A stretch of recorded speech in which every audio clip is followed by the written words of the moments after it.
At 0412 a.m. UTC, something truly unprecedented happened.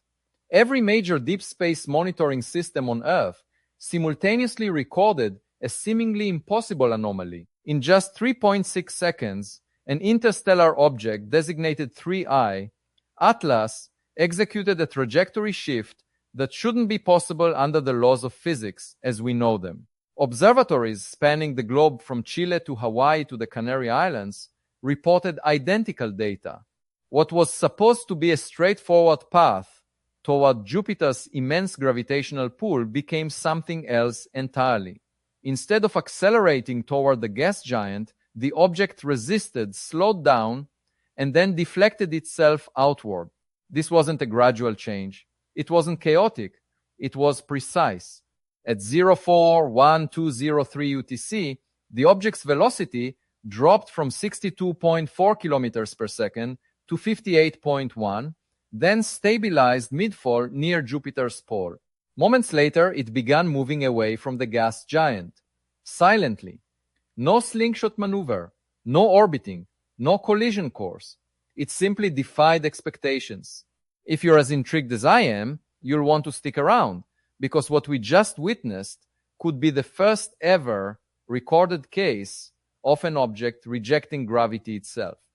And that changes everything. The initial detection came from NASA's Deep Space Network, and it was quickly corroborated by data from the European Space Agency stations. Within minutes, observatories around the world were locked onto 3I, Atlas. The Atacama Large Millimeter Array in Chile picked up unusual thermal fluctuations, while the Hubble Space Telescope, orbiting Earth, captured high-resolution optical distortions around the object's leading edge.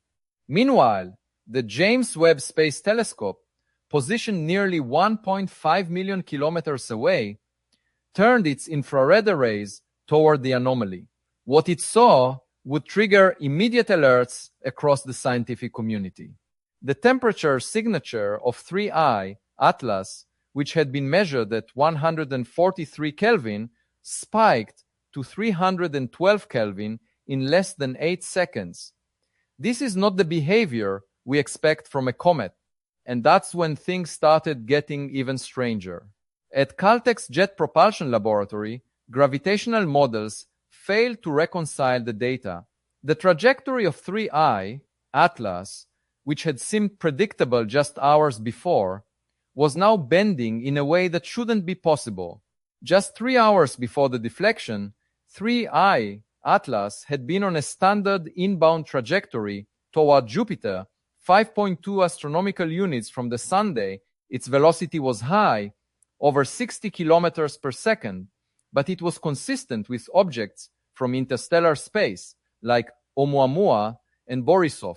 Its rotation was stable, and its albedo, a measure of reflectivity, suggested a dark, carbon-rich composition. Its faint tail hinted at minimal outgassing, and it looked, in every way, like a typical comet. But then, 48 hours before the event, the first anomaly appeared, a faint electromagnetic pulse detected at 1,420 MHz, the hydrogen line. The signal lasted for 1.8 seconds and repeated every 47 minutes. Initially dismissed as background noise, it continued to repeat time and again, signaling something far stranger. Then, 11 hours later, a second anomaly emerged. The object's rotation, which had been stable at 7.2 hours per revolution, began to slow. It dropped to 6.9 hours, then 6.3, and there was no external cause for this change. Angular momentum should have been conserved. No natural process could account for this, yet the object remained intact. At 12 hours before the deflection, spectroscopy showed something even more curious. The object's composition had changed. The reflective spectrum showed metallic signatures, nickel, titanium, and traces of an unknown alloy. This wasn't just any comet. At 041159 UTC, the object's forward hemisphere began to glow faintly, then intensified rapidly.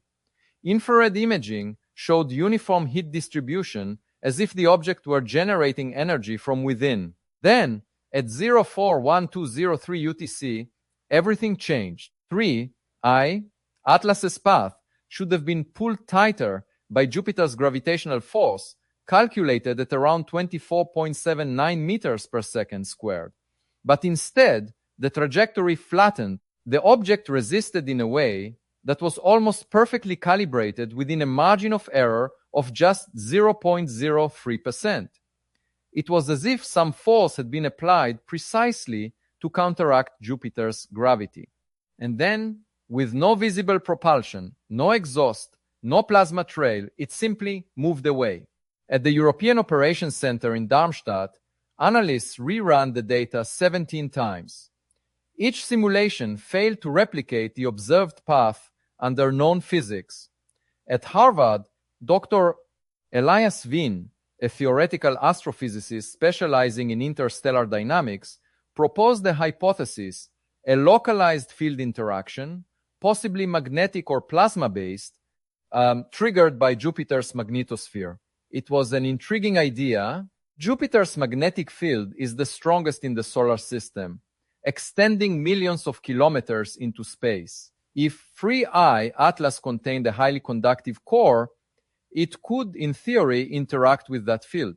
However, the numbers didn't match. The energy required to counteract Jupiter's gravity at that distance far exceeded the total energy output of humanity over several days. There was no evidence of such energy being emitted by the object.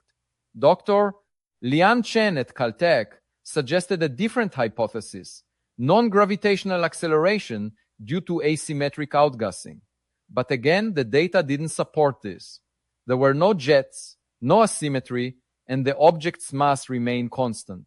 Then, just an hour after the deflection, radio telescopes in Australia picked up a new signal. It wasn't random. The pulses followed a sequence of prime numbers, 2, 3, 5, 7, 11, each pulse separated by exactly 2.3 seconds. This was no longer a coincidence. The signal persisted for 19 minutes before stopping. No known natural process produces prime number sequences in electromagnetic emissions. At this point, the internal classification of the event changed. What had been an anomaly was now an event of major interest. By 0800 UTC, encrypted communications between agencies were circulating. Terms like control trajectory and intentional modulation began appearing in internal memos. The atmosphere in control rooms shifted. Outside the scientific community, nothing was being said. But inside, the implications of what had just happened were beginning to sink in. The trajectory of 3I Atlas was no longer unpredictable or chaotic. It was deliberate.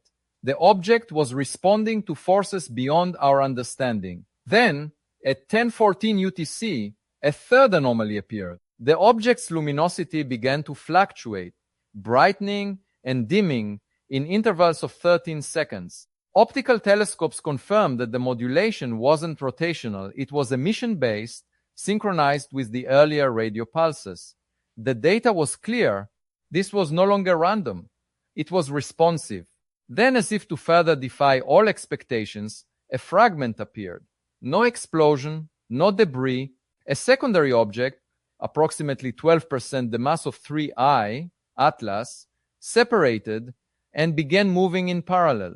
The distance between the two objects remained constant at 3,200 kilometers, and their velocity matched to within 0.001 kilometers per second. They were forming a synchronized pair, moving through space without visible propulsion. At this point, the scientific community was split. Was 3I, Atlas, an exotic natural object? Or was it something far more complex? A technological entity capable of manipulating gravitational interactions. Dr. Wien, in a follow-up briefing, was blunt. If 3I, Atlas, is natural, then our understanding of nature is incomplete. If it's not, then we are witnessing something capable of controlling gravity itself. And then, in a stunning twist, the data pointed towards something even more unsettling. At 1,432 UTC, satellites in low Earth orbit began reporting minor anomalies, communication delays, GPS errors, and fluctuations in magnetometers. By 1,800 UTC, 3I, Atlas had increased its distance from Jupiter by over 0.02 astronomical units. It was still moving outward, still emitting, still silent. The questions were multiplying faster than the answers. The image captured by the James Webb Space Telescope raised even more questions: geometric features, linear edges, and symmetry things that don't belong in a comet.